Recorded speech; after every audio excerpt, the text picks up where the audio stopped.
In this tutorial, we're going to look at how to create a ghost effect. The images that I'm using here are borrowed from the internet, so these are not mine. I do have to put that disclaimer in there. What we're going to do is we are going to kind of use some effects here that kind of combine some of the different things that you've been learning in some of the previous tutorials and putting them together. We're going to create a ghost out of this, and we're going to move it into another image and create some fake fog, so that will be in the second part of this tutorial. So what we're going to do here is we are going to create a motion blur on this. Okay, and what we're going to do is we have to convert for smart filters. So go to Filter, Convert for Smart Filters, and we have made it a smart object. Then we go to Filter, Blur, and we're going to use the motion blur. Okay, I have mine set up, I have it angled a little bit so that it seems a little bit more natural. You don't want your ghost kind of going sideways like that, maybe. I'll try it a little sideways like that. My distance is about 75 pixels. Okay, so you can have it more blurry if you want, less blurry, whatever you want. The more blurry creates a softer sort of effect. That's what you're going for. The next part is, a lot of times when you see ghost-like images, they're kind of tinted green a little bit. So if you remember how to use your tint from converting to black and white, I'm going to go down to my image adjustment options. I'm going to choose black and white.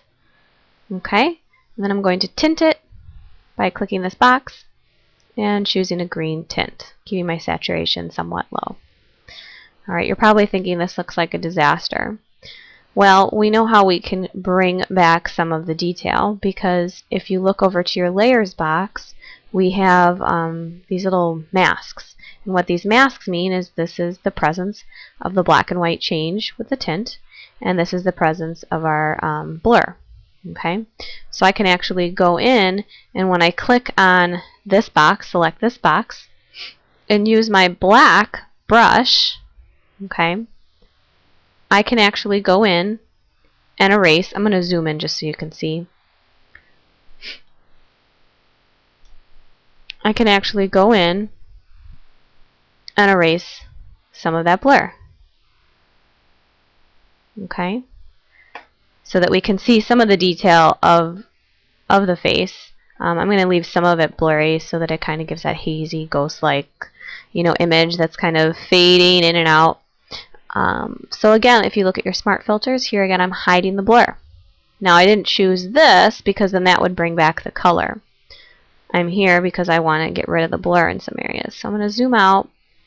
I think it's important to get maybe some of the detail of the body here too, maybe.